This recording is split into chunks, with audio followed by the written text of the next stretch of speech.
got it going. Hi, everybody. Welcome to the highlight, Brad. You want to? No, go ahead, Les. You're down the mic? I don't have my glasses. They're in my pocket in my other outfit. That's funny. So we couldn't be more pleased with this selection and that we were able, and Brian told the story, that wasn't true at all. The way we got Bob is our dear friend Sid Feltenstein, who has been a resource for several years back. But Sid, I talked to Sid at an event, and Sid said, you know who you have to have speak is Bob if he'll do it. And Bob was so gracious and couldn't be happier to, be here. So let's see. So brings it up. In honor of that, we decided we had to get dressed up like the real DunKing. Well, we're honoring the king, right? The original DunKing. So let me ask Sid Feltenstein to join me on the stage. I know Sid for a million years. Sid is, yeah, come on up. And so, Sid, you all know Sid, I'm sure, mostly from his induction into the Springboard Hall of Fame in 2018, but among his other accomplishments, he also was the chair of IFA in 2004, admitted to its Hall of Fame in 2013, that he pioneered the FranPac Award for FranPac fundraising for IFA. They issued an award ultimately with his name on it, and I was the first one to win it. Sid is here, and Sid suggested this presentation because Sid spent 19 years at DunKing under Bob, rising to Chief Marketing Officer after engineering a big turnaround at Burger King. He sits on the board of many companies. He's best known by me for his leading the group that acquired A&W and then later Long John Silver, and growing collective sales 5 times and profits by 40 times before selling the company to Yum Brands. But Sid, thank you so much. Welcome, Sid, please.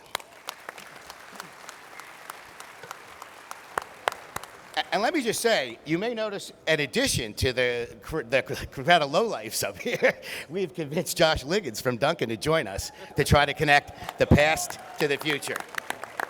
Let me tell you a little bit about our guest, and I'm going to turn the mic over to Josh. Bob hails from Boston, Massachusetts.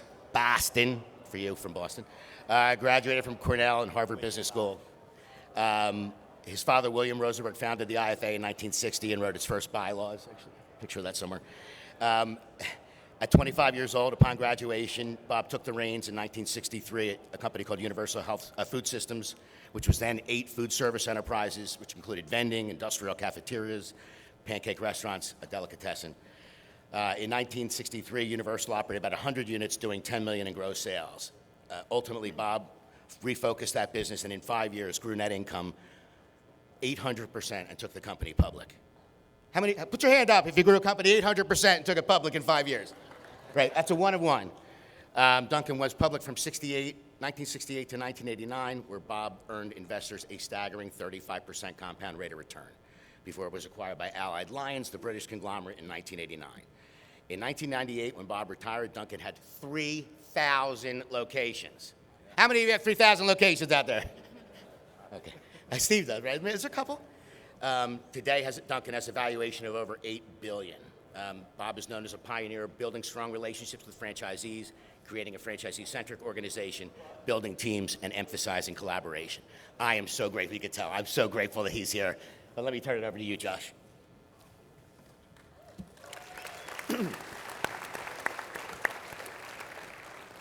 So excited to be here, honored to be here. What Bob Rosenberg's family had the courage to build over half a century ago is still blessing millions of people today. And so I hope that encourages you guys in this room as emerging franchisors. Once upon a time, they were emerging franchisor, and look at where they are now.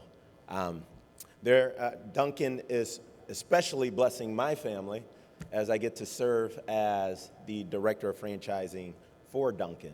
And so we're going to play a short video, which I'm sure you're going to enjoy.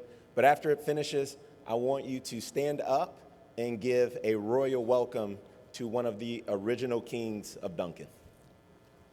The track. What up, Bronx? For your consideration, here comes the Boston Massacre.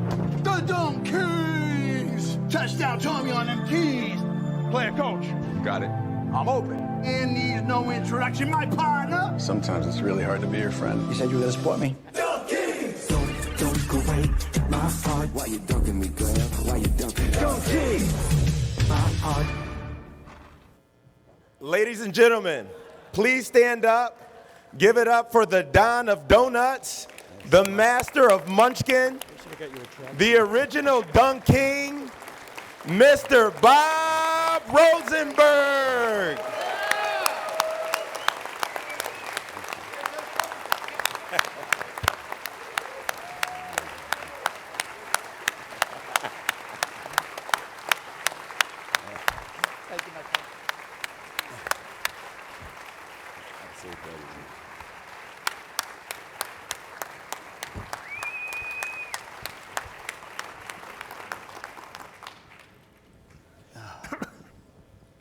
Good morning, everyone. Good morning.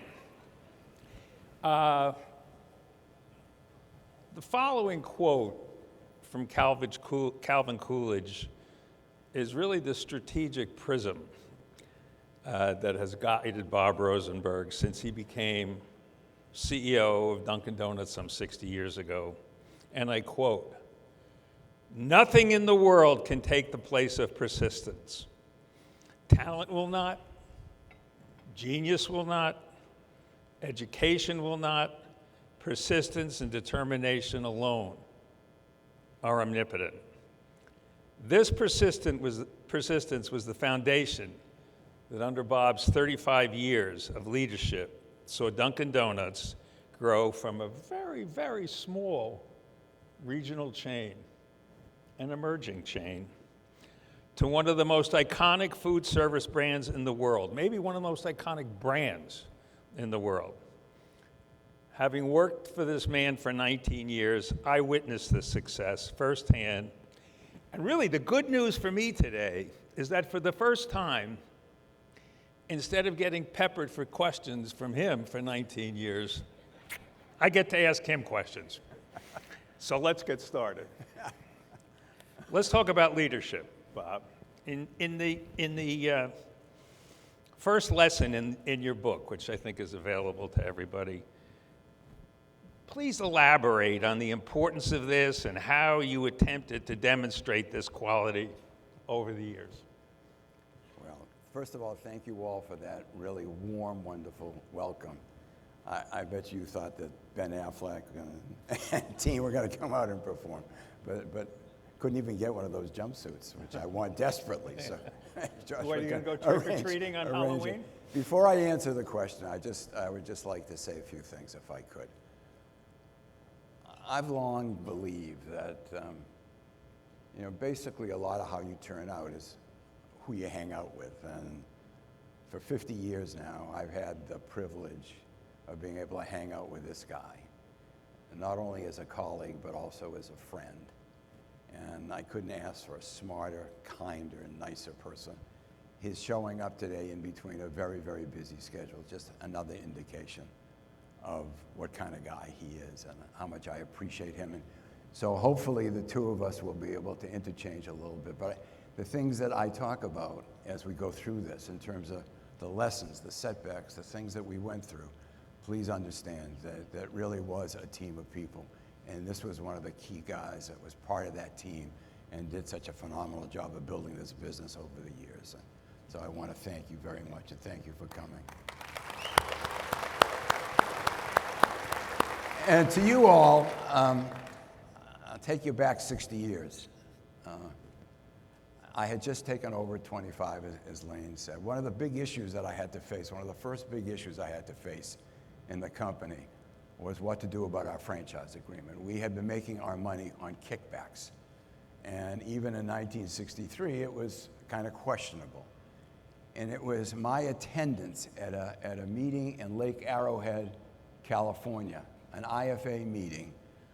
I think the guy's name was Keith Roper, and I think the company was United Rentals, and he was making a presentation about how he had about 100 units, about the same size that we were at the time. And he had to consider changing all of his franchise agreements, which, as you can well imagine, is a frightening thing to have to try to do in an environment where you could face class action lawsuits and other kinds of problems. And it was his experience that at that moment was enough to be able to convince our team to be able to change our agreement from a kickback arrangement to a royalty. And quite truthfully, that was like one of the first crises that we had in our young existence. And had it not been for that IFA meeting and our change, it's conceivable Sid and I wouldn't be sitting here right now. And my hope is that through our exchange of the things that we faced over the last 50 years or so, we'll provide you the same kind of, hopefully, insights and benefits that Keith Roper provided me way back in 1963 and 1964. So with that in mind, and that as a prelude, let me talk a little bit about leadership. You know, it's just the obvious thing. A leader casts a massive shadow over all that follows.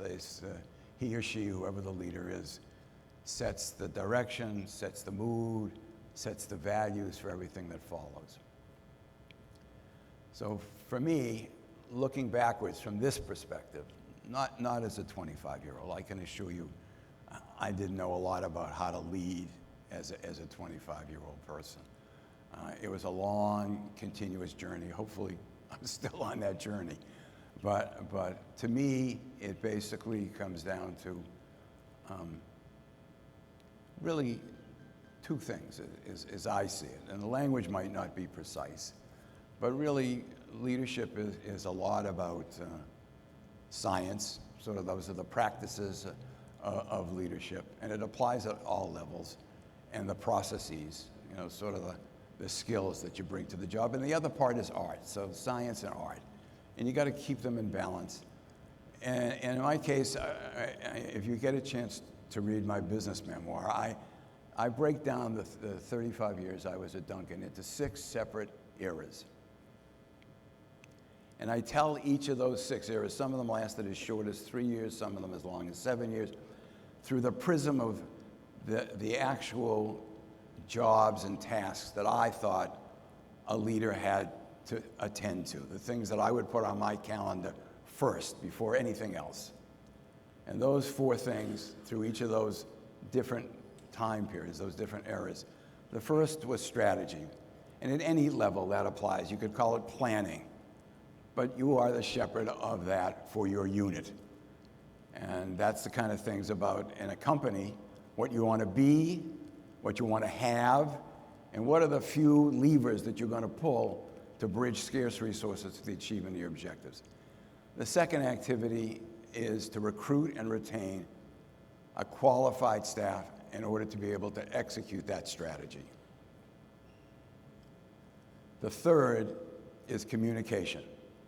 The ability to be able to talk over and over again to all the constituencies, to everybody that's involved in the activity, to align them behind that strategy. And the fourth activity, and these are the things I would put on my calendar first, with the exception of the last one, because you can't pick it, it's called crisis management. Into all of our lives, personal lives, business lives, stuff happens. I call the world stochastic. I think Cliff Hudson spoke here a few years ago, maybe 2 years ago, to this group, I think. And it was at a board meeting, and he asked me, you know, what's stochastic mean? And I said, shit happens. And that's exactly what the world is like. And sometimes when you are faced with real choices and chances of the very survival of your enterprise, that's the time when the leader has to step in and be able to take control and navigate their way through all of that. The art part is a little bit more difficult. I think that sort of the science part is teachable. The art part is a lot about character, the soft skills, sort of emotional intelligence, persistence, perseverance, curiosity, as Sid sort of implied comically. I ask for 1,000 questions. That's always been sort of my style. As far as myself is concerned and my journey, what I learned is that some of these things are, these arts or skills sort of are born at birth. In my case, I was very competitive.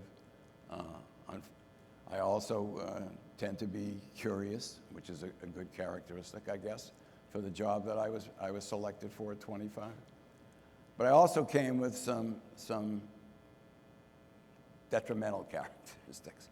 At 25, I wasn't fully formed. I basically hadn't developed a real value system. I wasn't particularly empathetic, and quite truthfully, hadn't lived enough life to understand what humility was.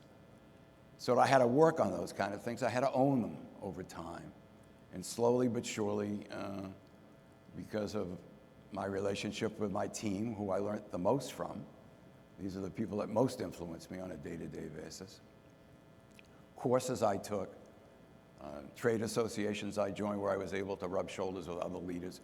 Slowly but surely, I became able to develop some of the art of leadership. So between the two, it's a long process. It never ends as far as I could see.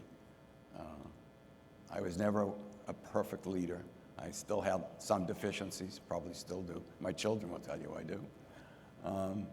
And that's sort of the course of what we experienced over the lifetime of. Well, I can just, having been there for 19 years on the whole leadership issue, one of the things, and there were several things that made Dunkin' Donuts so successful, is there was little, if any, tolerance for any kind of politics.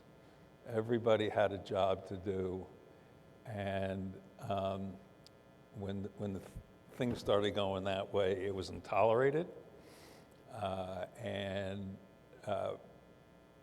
From a personal standpoint, I can assure you that as I went on from Dunkin' Donuts to do a bunch of other stuff, that was a lesson I learned. Not just that it isn't acceptable, that's not new news, but how to diffuse it and how to get everybody back on the track in their lane.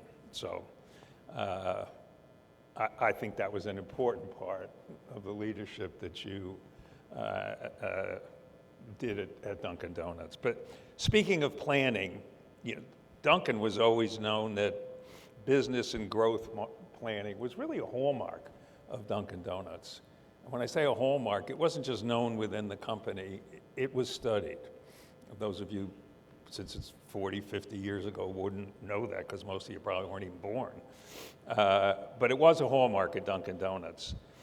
And my question to you, which I think might be helpful to people here, is how did you go about inculcating this throughout, not just the organization, and talk about the benefits and how that resulted in the kind of success that Dunkin' enjoyed over the 35 years that you led the company? Well, let me step back a bit. The first 10 years that I was at Dunkin', 63 to 73, were split into two different eras. And it was as a result of the experiences I had in both of those eras that really made me understand the consequences of planning. A lot of people will argue which comes first, the organization or the strategy.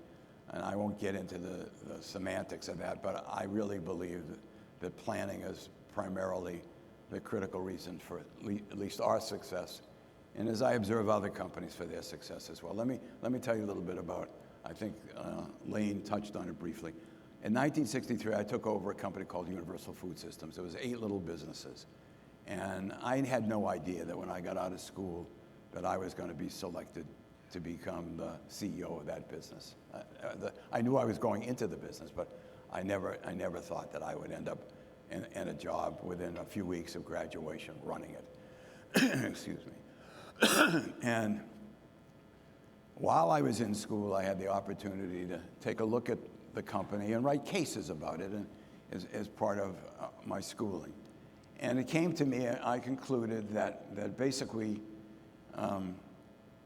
companies can die of starvation, basically because they don't have enough resources. But I also thought and saw that some companies can die of indigestion, where they have too much on their plate. And that was my conclusion about Universal Food Systems. It was a company that in all 8 businesses was earning $100,000 and was in 8 separate businesses. So when I got the call to become CEO of the business, the team and I basically decided to niche down, stopped growth in all but one. One of those businesses at the time was DunKing. There were about, in 1963, 80 or so units, the last 26 of which were basically built as restaurants. They had as small as 9 seats, as large as 90 seats. There was no standardization. They served hamburgers, hot dogs, breakfast items and all. And basically what we did is we streamlined it. We stopped growing in the other businesses, slowly but surely started to divest itself of those businesses.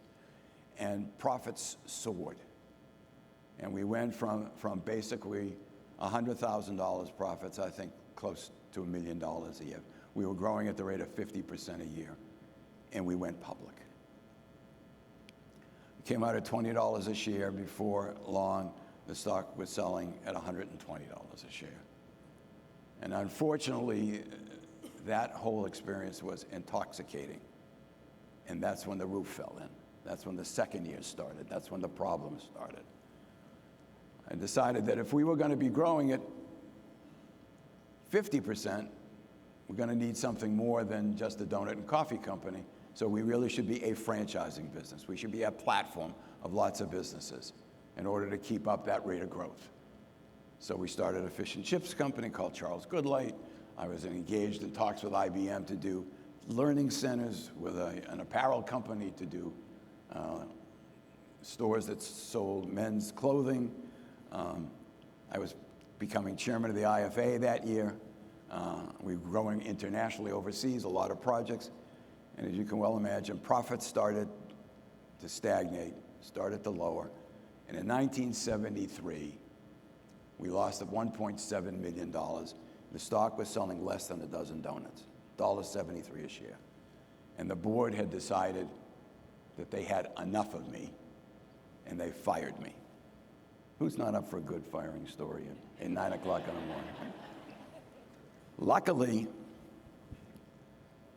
maybe 9-10 months before that, I had had the opportunity to be reading a book by David Halberstam called The Best and the Brightest.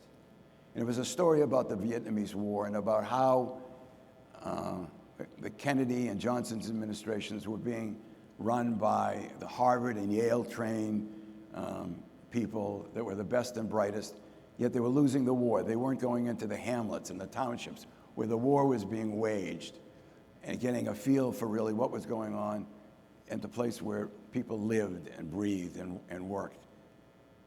And as I sat in my living room, it struck me like a bolt of lightning that Halberstam could just as well have been speaking about me. And as a result of that, we did a 180 as a company. We stopped all our divestment. We went back to our basic core mission of a donut and coffee company. We began to utilize several tools, which gets to your question about planning. What did we do? First, we created a model.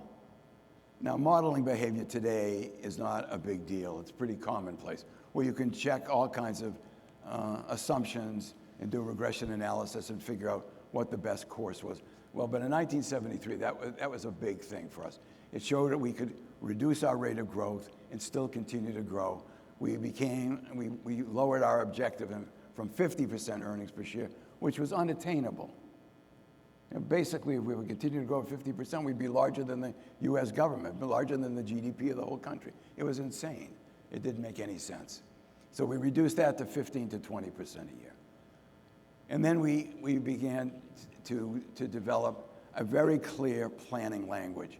I find, and continue to find in businesses that I'm associated with, that one of the big problems in a lot of companies in planning is people use different language. In our case, we used mission, which is what do you want to be, and just as importantly, what won't you be? We use objectives, same as goals. What are the 3 or so absolutely critical things you want to have? Quantitative benchmarks that measure success. Easy to talk about, easy to say, but these are difficult things to be able to do. In terms of mission, you really have to be able to define reality. Not what you want it to be, not what you hope it to be, but what your capabilities are, what you have the ability to do. It really is a time of real keen assessment. And then third, we had strategic initiatives. Those are the 4 to 6 levers that we would pull in order to bridge ever scarce resources to the achievement of those 3 or 4 objectives, or 2 or 3 objectives in our case. And that was going to be the language that we drove throughout our entire business, including with our meetings with our franchisees. Everybody was going to utilize the same definitions, and that was very helpful. The last thing we did is we ensured that everyone was going to be a profit center. Whether, even if you were just a cost center, you still had objectives to be measured by, and that would just drive right straight through the organization. So everyone was very objectively measured. Everybody had a clear view as to what their goals were for the year.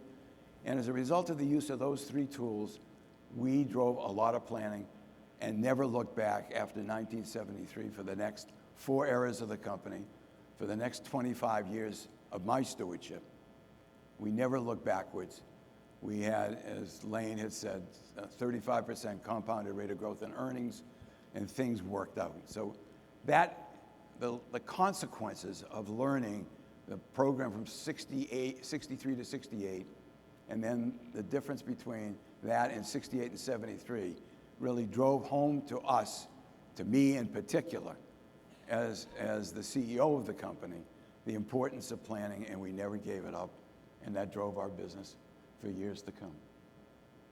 Long-winded answer, but it's really left, as you can tell, a real indelible mark on me. Dunkin' Donuts over the years has been incredibly innovative in evolving its business in many, many different ways. From making donuts in every donut shop, to stopping that and becoming a commissary, to more focus on beverages, less on baked goods, less on donuts, to maximizing the purchasing power of the chain, which you can say, well, people do that now, but in those days, the franchisees and franchisors did not do much of that, to spending more on marketing, to some product innovations like Munchkins, which Bob will get to. I want to talk about that, and importantly, as franchisors and franchisees, how franchisees played a role in that innovation, both in terms of helping us, the ideas that came from them, and the value, the incredible value that franchisees could bring to the franchisor and the success of the brand. Yeah, I can't overstate how important franchisees were to the development of our business. One of the things that we did as a result of that Halberstam book and the change in our behavior is we all decided as a management team that we were each going to go out and visit. By that time, it was almost a number of stores, so each of us was going to visit 100 stores and get to understand what was happening in the last 3 feet of the sale and to talk to our franchisees. We also reinvigorated our advisory council system, and we invited franchisees in. As a result of that two-way communication, we got floods of great ideas from people who were on the front lines of our business, who really mattered, who had a sense and a feel for the business that we at headquarters really couldn't replicate. We needed them. And so, as Sid mentioned, in 1973, during a terrible time with the energy crisis that we had, and odd and even days of gasoline shortages and filling up cars, we got a call, I did, from a guy by the name of Bob Demery, our franchisee in Hartford, Connecticut. And he said, you got to come down to Hartford and see what Edna's done. She's basically developed this product that are donut holes. I said, oh no, we've always done donut holes around Halloween. We put them in little cellophane bags and put them in little clips on the gun. No, you don't understand. It's not like we used to do it. She's made up new cutters. She's filled them. She's done yeast donuts, cake donuts, chocolate donuts, and we piled them high, and sales are up 20%. Oh, well, you all know what that means when sales are up 20% in a year. It didn't take very long for us to get in the car and go down to Hartford and see exactly what he did. And that was the beginning of Munchkins. It started with Edna Demery and her cutters in the Hartford, Connecticut store. Another story. I'm out in the Philippines. It comes back to us that franchisees in the Philippines are basically taking the donuts out of the four walls of the store and selling them in convenience stores and gas stations and theaters and all over Manila. And my God, we don't do business that way. Fred the baker says, I bet your supermarket donuts aren't made that way. And so my job in a trip I was taking to Asia was to go and stop them from doing this.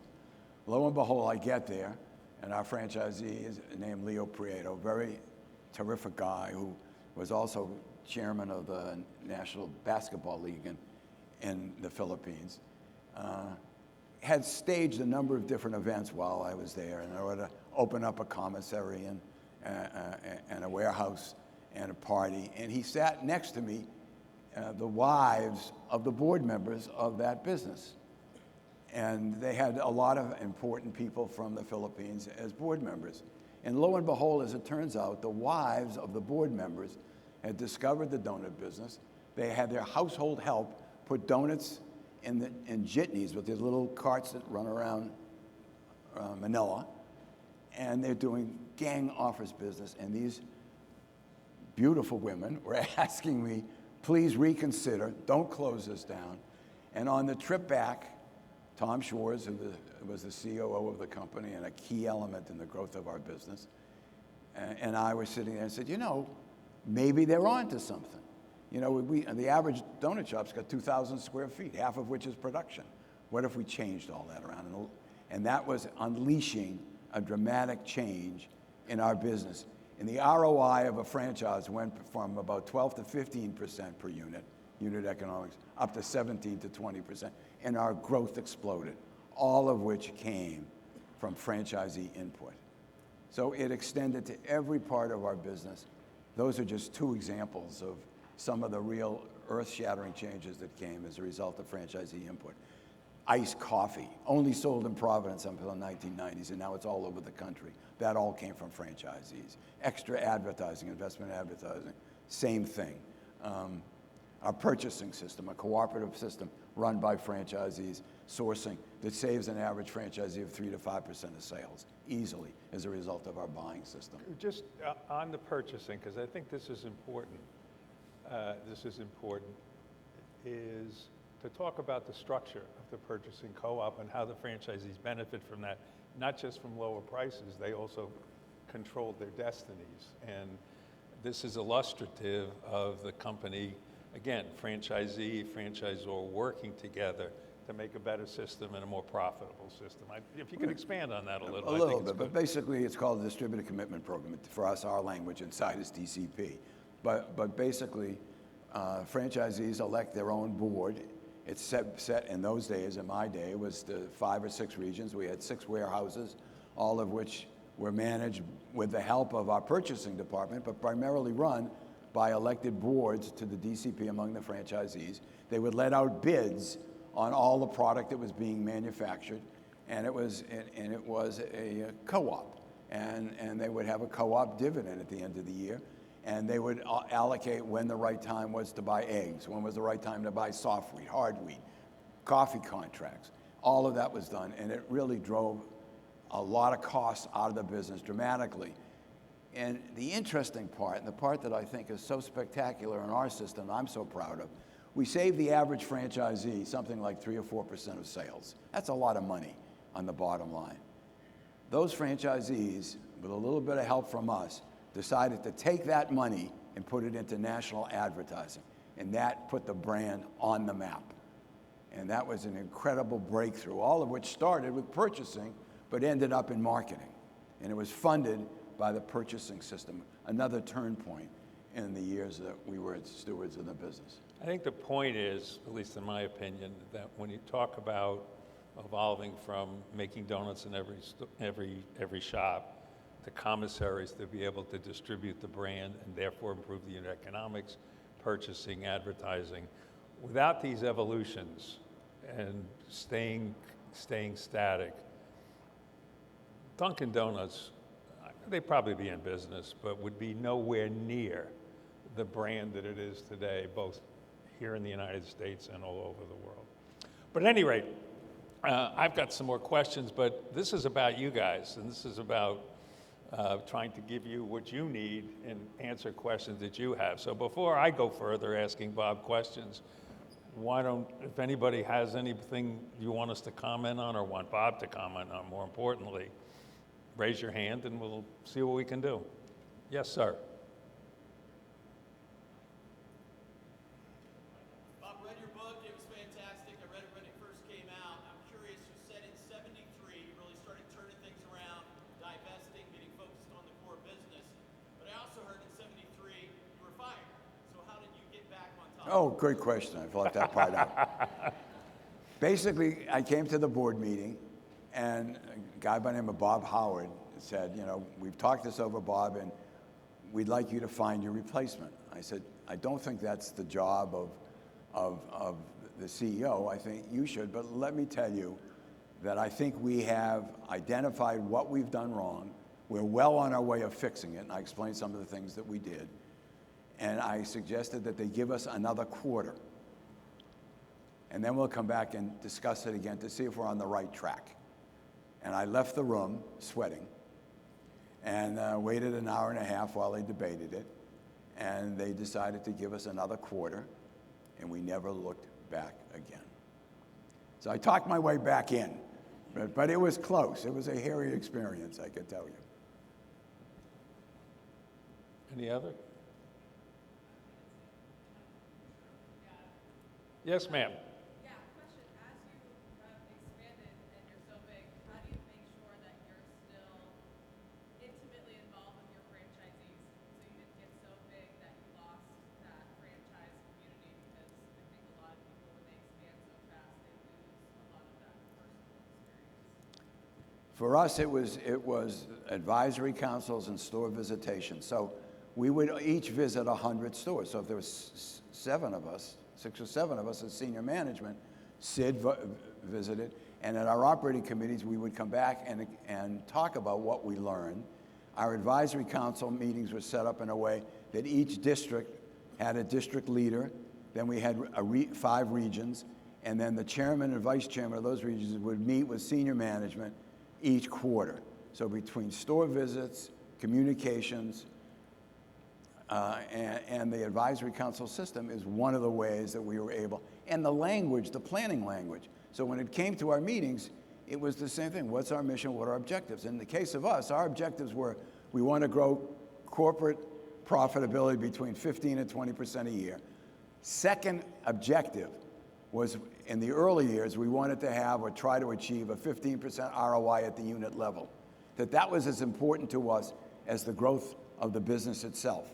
And that drove a lot of us. Now, when we changed distribution and the whole thing that happened that emanated out of the Philippines, we raised that up to something closer to 17 to 20% ROI. And the higher the ROI, the faster the company grew. You know, I could see that EBITDA and ROI, and I'm preaching to the choir here about all these numbers. But the fact of the matter is, it's very clear to me when you plot out companies, there are 3 that are up to the top right, and they're all company-owned units. And that's Starbucks, Chipotle in my industry, and Cava that run company-owned stores. Their ROIs are 35% or higher. The average for most of the businesses in our industry running around the 20% range. That's a highly scalable business. And we pay a lot of attention to those numbers. And so it's a common language. It's a lot of touch. Franchises, most businesses are really as much social entities as they are commercial ones. But particularly in franchising, it really is a high-touch business. You really have to come in contact with franchisees. Conventions, as many points as you can touch, listen, engage, pull together, the better off you're likely to be. So it's a never-ending process. I know it gets harder to get bigger, but there are mechanisms you can build in that we did that helped us. I'm sure they're even better today. Remember, it's 25 years since I was the CEO of that company. They've gotten even better. I've watched them grow from strength to strength in the last 25 years. This is a company that has not stayed still. This is built on the foundation that Sid and I left them. And they've done a magnificent job in doing it, in my opinion. Just to underline one point Bob made, when he talked about store visits as a way to get to the franchisees or to communicate and keep current on what's going on. A lot of companies that I've witnessed and been a part of say, well, we do that. The operators go, the district managers go, the CEO will go visit. Bob referred to, but I just want to underline this. At Dunkin' Donuts and companies that I've been involved with, I recommend it, is the entire management team would go. The CFO would visit as many stores as in terms of this program, the head of marketing, the head of IT, the head of purchasing. And it was really, in terms of quantifying, it was everybody had to spend 1 or 2 days a month visiting with franchisees, going to their units, not sitting around a round table, going store to store to store. And he talked about 700 units. Now it's much bigger today. Dunkin's much bigger, but they got a lot more people too now. Visiting 700 stores over the course of the year between everybody on the team was so powerful in terms of getting everybody to understand. And maybe many of the people who didn't have direct responsibility for operations or marketing had a far greater understanding of the role they played in supporting it and the role they played in how the franchisees related to the customers. So important, from my perspective. Other questions? I don't know how much time we have, Lane. I got 9 minutes. Yes, my friend. First of all, thank you, Bob and Sid, for sharing, to us all the lessons and your journey of your entrepreneurship. And then I would like to elaborate more about the art part. I think that one of the success, behind the scene is kind of having the great team being together. I kind of want to learn about the tactics or the art part of how do you attract, the talents or retain your team to stay behind you or stay with you all these years. Can you share us? That's a great question. I think the key element to us was the fact that it was a team. There may be someone out front, like the CEO, but the fact of the matter is when you pull back the curtain of a family, of a community, of any group, of any entity, you're going to find 6, 7 people that really play a critical role. People that respect one another, that trust one another, that share common values with one another, and are aligned, pulling in the same direction. That was us. So what are the things that we used to do that? Sort of maybe 3 or 4 critical things that we did. The first thing is when a job had to be filled, we very carefully defined the assignment.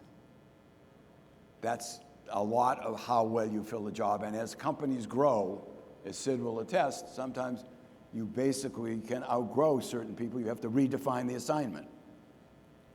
The second thing is we would look for complementarity. I am a great believer that you build on strengths rather than to try to remediate weaknesses. I don't think that works particularly well. And really what you're looking to do is to build a complementary team. So the head of marketing, Sid, who was a brilliant marketer, had different skill sets than, say, the CFO. Very, very different. And you would expect that. You don't expect all people to be the same. So it's complementarity. A third thing we might look for would be cultural fit. And what's the culture that we aspire to? We were very competitive. We aspired to a leadership position. Trust was a big thing with us. No backbiting or politics was another thing you had to fit. We didn't want any prima donnas. We basically wanted people who really understood what it was to be part of a team and were comfortable doing that. And there were times when some people came in and were very, status climbing and would climb over others. We had to let those people leave. They didn't fit our culture. So, and then maybe the last thing was compensation. We basically paid basic wages at competitive rates. We had incentive comp that would be raised by your that was an annual goal. And then the last thing we had, and it doesn't have to be a public company, we use stock options or phantom stock. And you could do it at a private company as well as a public company. And these were based on payouts could be in cash and stock, on goals that were for 3 to 5 years out in the future. So that matched short and long-term goals. And in our case, if you continually meet your goals, 2/3 of your compensation or more are going to be on incentive. That means that the stockholder's going to do well, everybody benefits. And we were able to pay and utilize those as sort of golden handcuffs. That's what made people want to stay. So we were able to really punch way above our weight as a result of the fact that we had talent like Sid that was there for a very long time. The top 20 people, I think, had an average length in grade of 15 years. Now, when you get that kind of skilled group of people pulling together, trusting each other, you can do pretty good things, like grow earnings per share and stockholder returns of something on the order of 30% or so a year. Just to pick up on that a little, you always had the philosophy of, if you will, shake things up every 7 years or so, reorganize, and we'll just talk about that and why and how it worked. Well, some of it was prompted by, in 1970, we had decentralized the organization. I might have said that I'm a bit impatient. You know, when we talk about deficiencies, the art part of the job, some might even say impetuous. And that's the fact of the matter is, and that's how we got into trouble between 1968 and 1973, the second time when I was fired. I decided to change the strategy of the company and to keep unreasonable goals. So then I lost my train of thought. Every 7 years you like to reorganize. So we were a decentralized organization. Sid joined actually as his own vice president. And we then recombined the company back into a functional group back in headquarters. At the time was Quincy, Massachusetts. And then years later, you know, basically we had heard that through a consulting firm that you start to build in deadwood in a company, and that every 7 or so years you can have a little bit of house cleaning. And so that's occasionally what we would do. But I really did view, quite truthfully, our team as a family. And I really tried to keep everybody together as long as humanly possible. At the time we were engaged in a hostile takeover, we had to have a reduction in staff of then about 16% of our staff. That was the most difficult time of my 35 years at the helm of the business. And we went through great lengths to do that as delicately as possible. We had to create an ESOP in order to keep off our back a hostile predator. But basically, that was a tough time. So I basically really, philosophically really believe in long tenured teams and a lot of trust that exists between teammates and the leadership of the business. Other questions? Yes, sir. So you had mentioned some of the, could you elaborate on some of the initiatives you took to boost profitability? Like, it's clear that you had some key changes to grow the brand on a large scale, but maybe you could 4 or 5 strategic levers that we would pull for a number, and they would change because the customer's constantly changing, the competition's constantly changing, and technology is changing.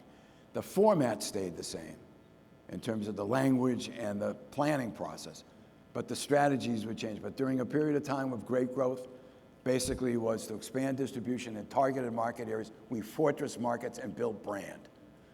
Years later, we bought, you want to know what the benefit of a brand is? To me, a brand is a shortcut, a shorthand for being able to tell people on offer what's on offer, so it saves them their most precious asset, time. So when we bought Mr. Donut, which was our arch competitor at the time, and we rebranded them, in the markets where Dunkin' brand was stronger, same owner, same store, same location, a $25,000 remodeling, took the Mr. sign down, put the Dunkin' sign up, sales went up 40%. In a market like Toronto, where Dunkin' had no distribution and Mr. had 12 or 15 stores, we took the Mr. sign down in 1 store. Sales went down 10%. So basically, I conclude the value of fortressing markets and building brand, in our case, in the era of mass media, different today with social media and different ways of advertising. It's a different world. So what I'm suggesting may not apply quite as much today, but fortressing a market, new products, and a marketing program. Sid developed a whole system of introducing baked products. He put an oven into the stores. And slowly but surely, we would have 6 promotions a year. You know, they could be couple price, some of them product, some of them would be prizes and other kinds of promotions. But as a retailer, we always wanted to create news, having something happening in the store all the time. Improving store standards was another one of that. Those were some of the levers that we were pulling in those years that kept building same-store sales. But for us and our model, we had to enjoy at least a 3 to 4 or 5% growth in same-store sales and probably a 3 to 5% growth in distribution every year to achieve our 15%. That's what the model would show us. What are the bogeys that we'd have to achieve? Are they achievable given our resources, given our strengths, given our know-how? And for all those years, they were. It worked well. Does that help answer your question? Just to put an exclamation point on that, and I guess our time is about up, certainly in the period of time that I'm aware of, I was with Dunkin' Donuts for 19 years, not because of me by any stretch of the imagination. It never had a down year in terms of comparable store sales, not one year, as a result of all the things that Bob just described. Landon, I guess I'm out of time? I could go a little bit more. Okay, all right, you just get the hook whenever you're ready. Any other questions? Yes, sir.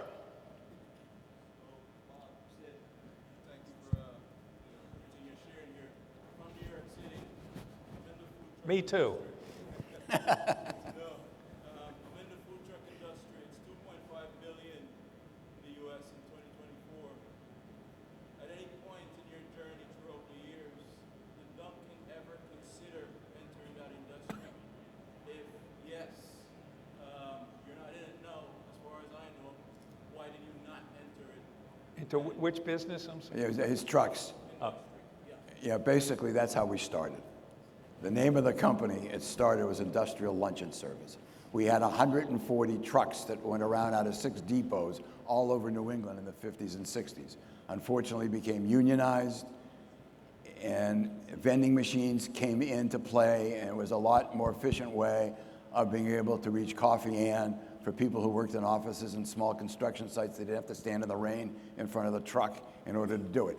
That's totally different today with the kind of menus that they're putting in trucks today. Is that the business that you're talking about? That's correct, yes. So today, different menus and different ways that you can bring unique products to the consumer that never existed. That notion never occurred to me at the time I went out of that business.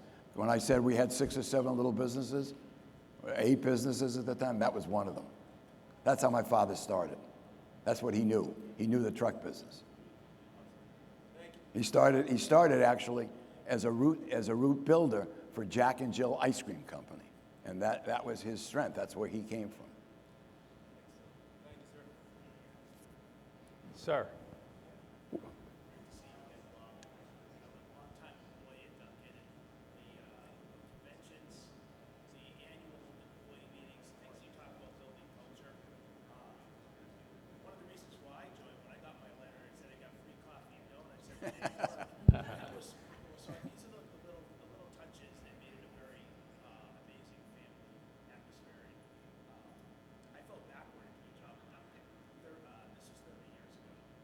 I just wanted to thank you for You're more than welcome. We would have everybody together. The whole company would come together once a year, and we would basically give a state of the company to everybody in terms of what was our mission going to be, what were our objectives, and then we would have a huge dinner, and we would give out awards to everybody that had served important anniversaries. And then we would all go up to my father's farm in New Hampshire, and or to a country club, and we would play baseball, tennis, golf together as a team. And then the last day of that meeting every year, Sid would put on a marketing program for the year with full live talent, singing, dancing, the full Monty. And it was really and it was a binding experience for us. And we try to carry that on. And then I also practiced something called management by walking around. Someone I was talking to said they remember at the end of the year that I would walk from, we had 2 or 3 buildings at the time in Randolph where our headquarters were. And each quarter I would walk around and talk to everybody about, in the home office about how things were going and where we were at. And that was all part of the way we did business. It's the way we felt. I guess I'm seeing your looming shadow, so I guess we're done. How do I get one of those? I'm going to get you. I'll make it my life's work. Well, you want to go trick-or-treating. Yeah, exactly. So this was, I didn't want to stop it because I thought it was the best program I've ever sat through. I thought I could have sit here all day. These are all very relatable stories. I saw everybody looking up. Everybody sort of he remembers what it was like, and everybody lives it at least today or lived through it. I just want to get a round of applause for both because this format.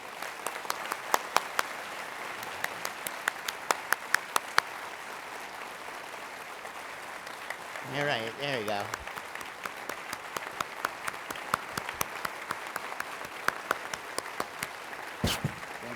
The DunKing.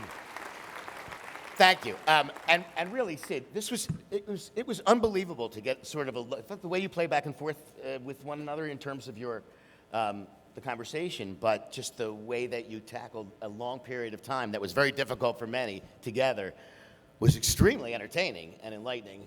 You can't run this as a movie yet, but it has the makings of it. This was just fantastic. So Brad, come on up. So I didn't say one other interesting fact is that all fruits of the poisonous tree. Brad and I met at Bill Rosenberg, Bob's father's home in Florida for the first time at our first IFA meeting where we were alphabetical. So Springboard basically happened because of Dunkin' Donuts and the Rosenberg family. Basically. So Sid, will you stand for a minute? Sid, we'd like to present you with a plaque to commemorate your re-entry. Okay. Official entry into the My second one. Springboard Hall of Fame. I hope you keep it. I hope it's important to you as it is. It's in my office. It's in my office.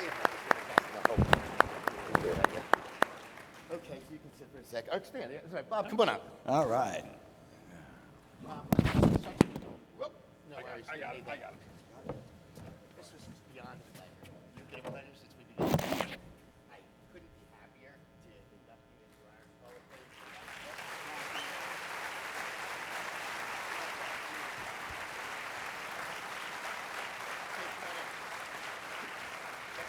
Let me go to the bookends with this thing. Thank you, boys. I do not know how I'm going to outdo that.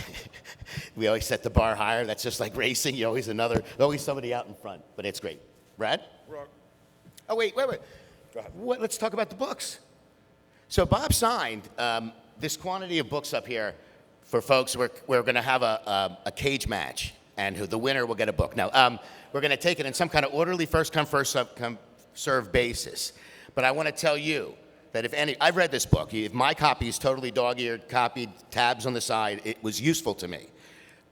If anyone here wants a book that doesn't get one, write Haley or me, we will buy you one. And if you want it signed, we will ask Bob if we could send him a small shipment, visit his home with the tractor trailer, and have him sign the balance. He's a very fast signer, though.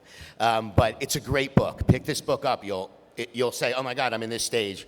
I have this kind of family problem. 35 years gives you literally almost an opportunity to live through every type of conceivable problem, and they're well discussed in there. So, Bob, once again, thank you for signing the books.